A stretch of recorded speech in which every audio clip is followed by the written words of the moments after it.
En las aguas turbias del Nilo, bajo el sol abrasador de octubre del año 130 después de Cristo, flotaba el cuerpo de un joven. Su piel, antes comparada con el mármol de Paros, ahora tenía el color grisáceo de la muerte.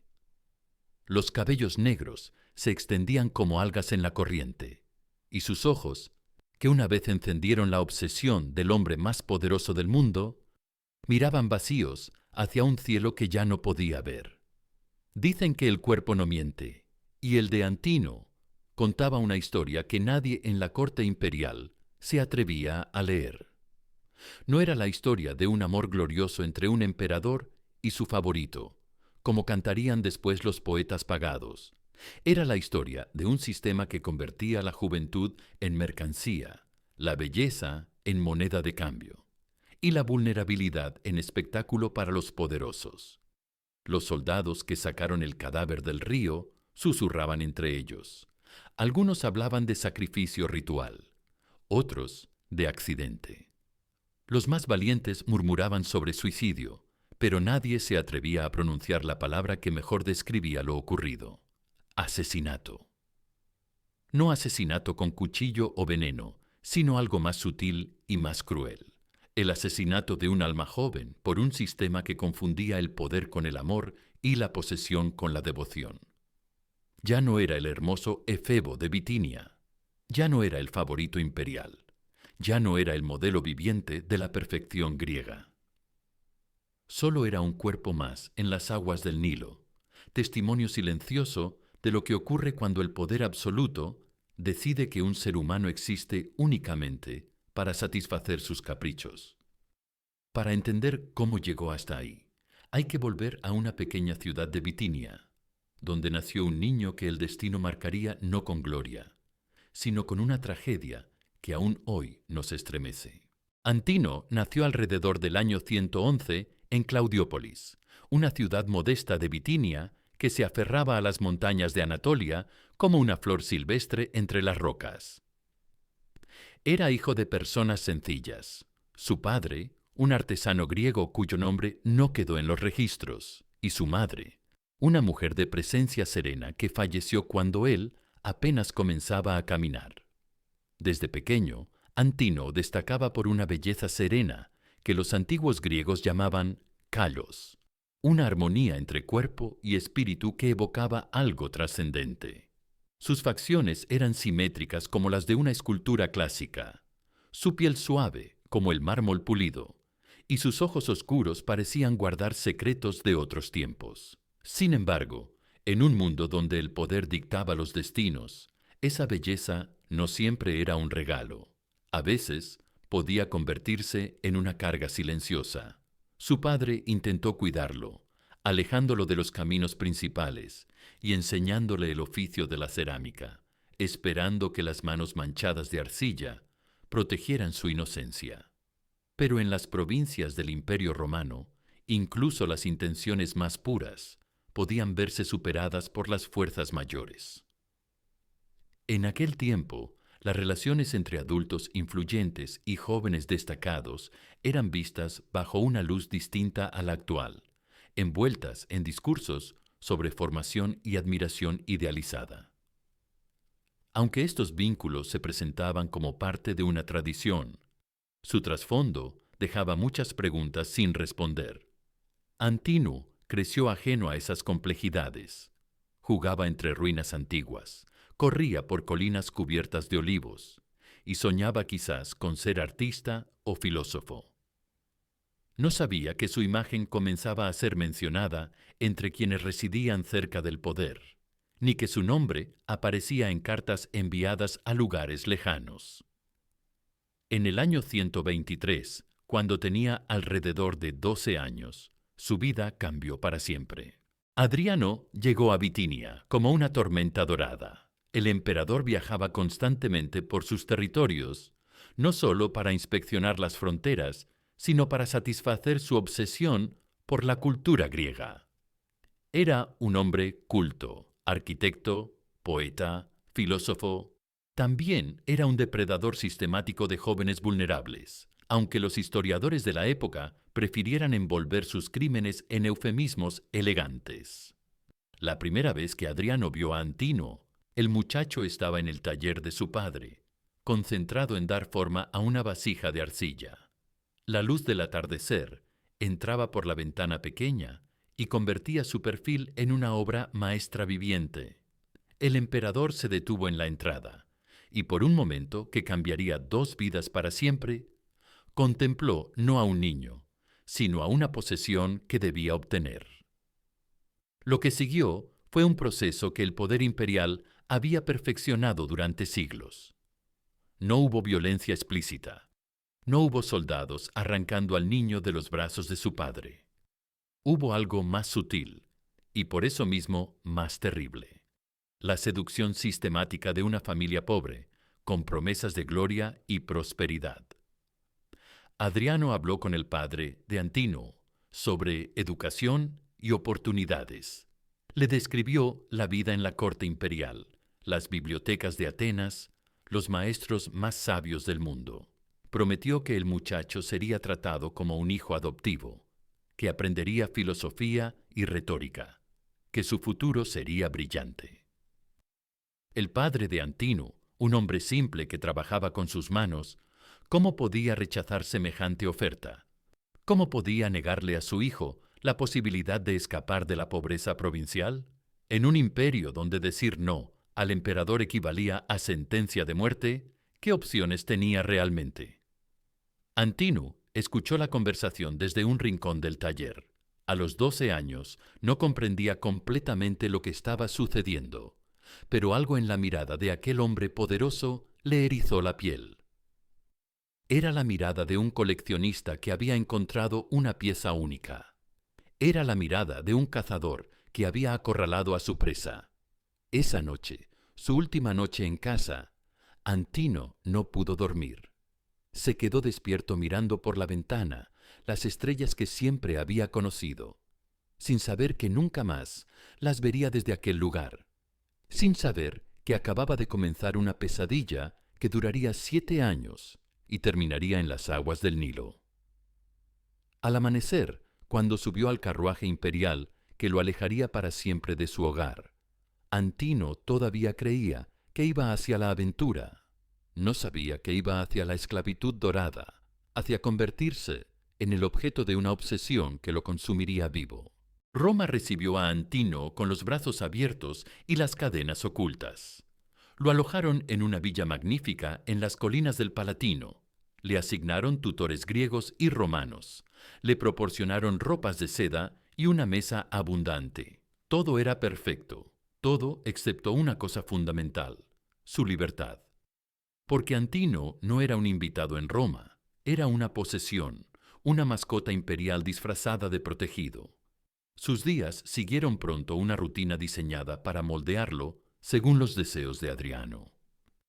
Por las mañanas, lecciones de griego clásico y retórica. Por las tardes, ejercicios físicos para mantener su cuerpo en la perfección que había cautivado al emperador. Por las noches, cenas íntimas donde Adriano lo exhibía ante senadores y patricios como quien muestra una obra de arte viviente. Los tutores le enseñaron a caminar con gracia, a conversar con elegancia, a recitar poesía con voz melodiosa. Le enseñaron todo lo necesario para ser el compañero perfecto de un emperador. Todo, excepto a decir no. Adriano era un manipulador experto. No recurrió a la violencia física para obtener lo que quería de Antino. Utilizó algo más efectivo, la dependencia emocional. Convirtió al muchacho en el centro de su mundo. Le hizo creer que era especial, único, irreemplazable. Le susurraba al oído que era su musa, su inspiración, su razón de vivir. Para un adolescente alejado de su familia, rodeado de lujo pero esencialmente solo, estas palabras fueron como agua en el desierto. Antino comenzó a vivir para los momentos de aprobación imperial, a medir su valor por las sonrisas de Adriano, a definir su identidad a través de los ojos de su captor.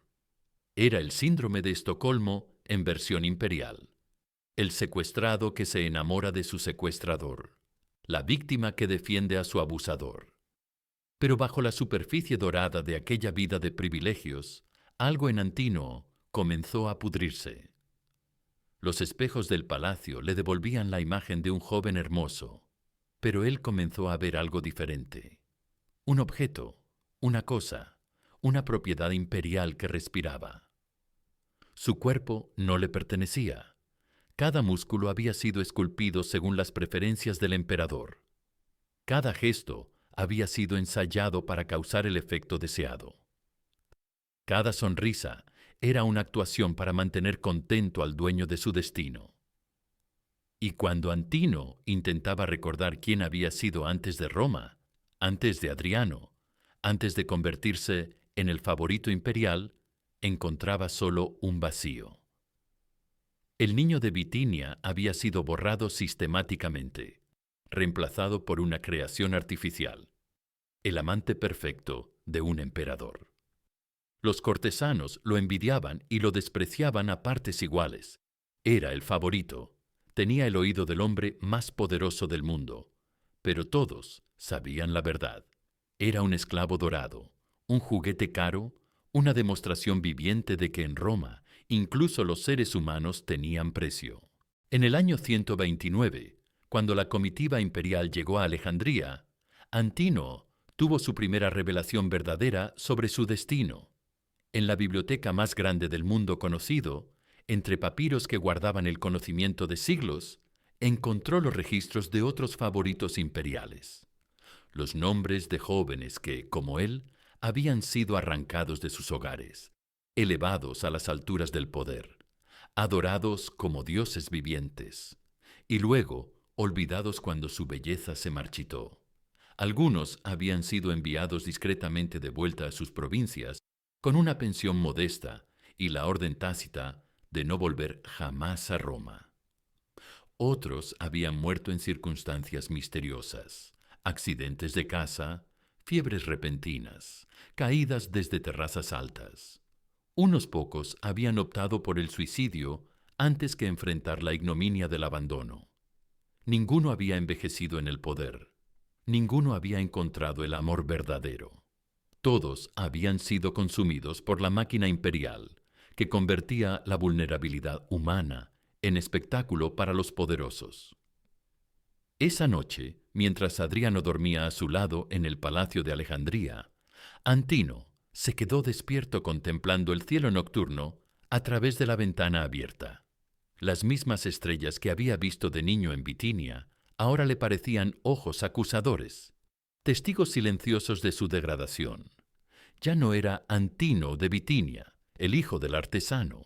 Ya no era tampoco el favorito imperial que creía ser especial.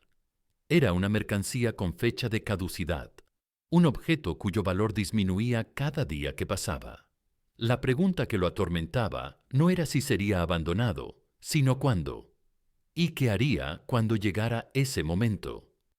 En los meses siguientes, mientras la comitiva imperial se dirigía hacia Egipto, Antínoo comenzó a cambiar. Los cortesanos notaron que sonreía menos, que participaba menos en las conversaciones, que a veces se quedaba mirando al vacío con una expresión que no sabían interpretar. Era la expresión de alguien que había comprendido finalmente la verdad sobre su vida, que nunca había tenido control sobre ella, que nunca había sido libre de elegir, que desde el momento en que Adriano lo vio en el taller de su padre, su destino había sido sellado. Adriano, por su parte, interpretó estos cambios como signos naturales de maduración. El emperador había vivido suficiente para saber que la juventud era fugaz, y ya comenzaba a prepararse mentalmente para buscar un reemplazo. En sus cartas privadas a administradores romanos ya aparecían instrucciones discretas sobre la identificación de jóvenes prometedores en las provincias orientales. Antínoo no sabía de estas cartas, pero no necesitaba saberlo. Podía leer la verdad en los ojos cada vez más distantes de Adriano, en la forma como el emperador comenzaba a mirarlo, no como a un amante, sino como a una posesión que perdía valor. La trampa se cerraba, y Antínoo comenzó a comprender que solo había una salida. Llegaron a Egipto en septiembre del año 130. El Nilo fluía majestuoso bajo el sol implacable, llevando las aguas sagradas que habían alimentado la civilización durante milenios. Para los egipcios, el río era vida, muerte y renacimiento. Para Antino sería solo muerte.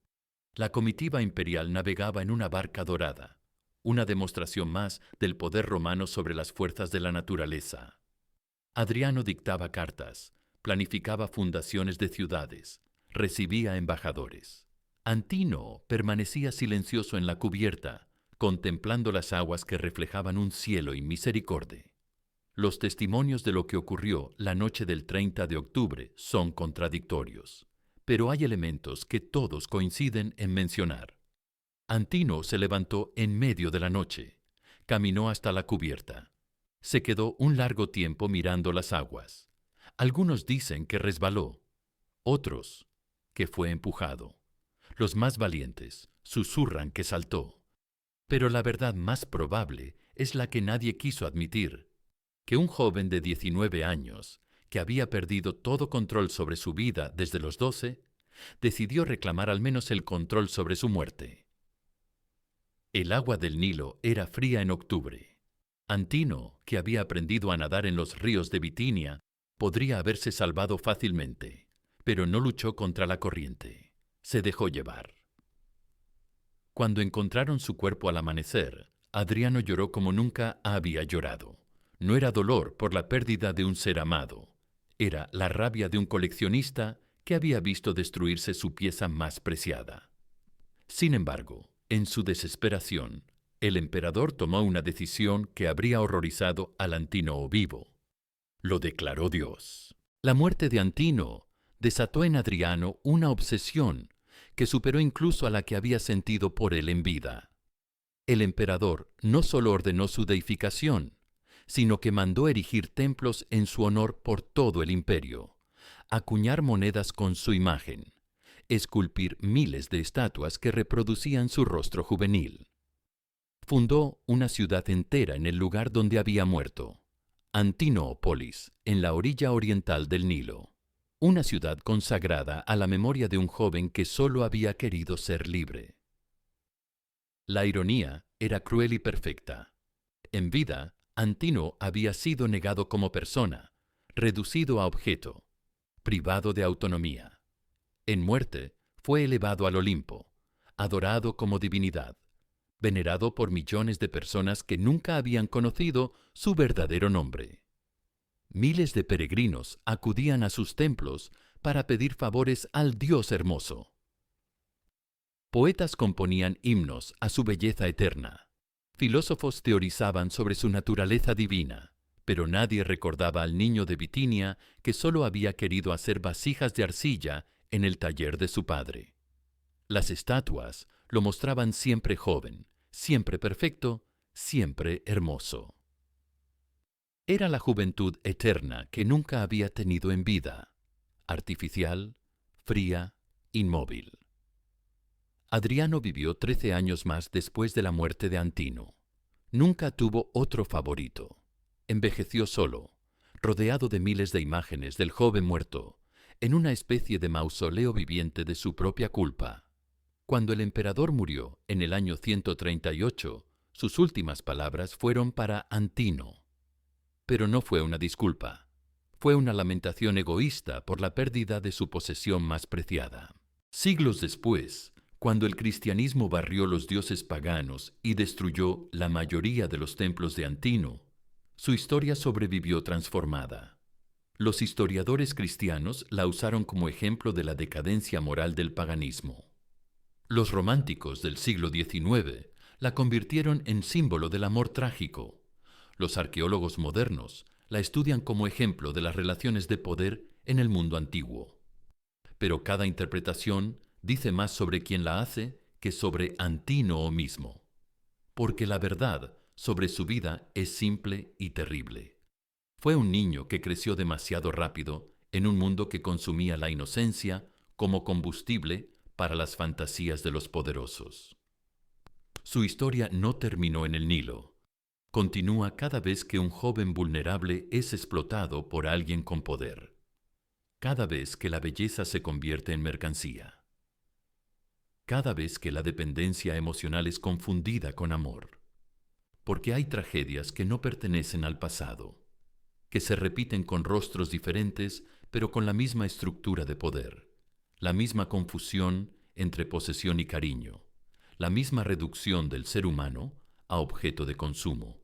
Y en ese sentido, Antinu no murió en el Nilo. Muere cada día, en cada lugar donde el poder decide que algunas vidas existen solo para satisfacer los caprichos de otras. Esta es la historia de Antinio de Bitinia, no la del dios hermoso que inventó la propaganda imperial, no la del amante glorioso que cantaron los poetas pagados. Esta es la historia del niño que fue arrancado de su hogar a los 12 años, convertido en objeto de deseo imperial, exhibido como trofeo viviente, y que al final eligió las aguas frías del Nilo antes que seguir siendo una cosa hermosa en manos de quien lo había destruido. Así mueren los imperios, no con la gloria de las batallas, sino con el silencio de las víctimas que nunca pudieron contar su verdad. Y así mueren también las almas, no con violencia explícita, sino con la corrosión lenta de quien es amado no por lo que es, sino por lo que representa. Antinu no fue el favorito de un emperador. Fue un niño que nunca tuvo la oportunidad de elegir su propio destino. Y si esta historia te incomoda, si te hace cuestionar las diferencias entre amor y posesión, entre poder y abuso, entonces ha cumplido su propósito. Porque sólo cuando reconocemos las tragedias del pasado, podemos evitar repetirlas en el presente.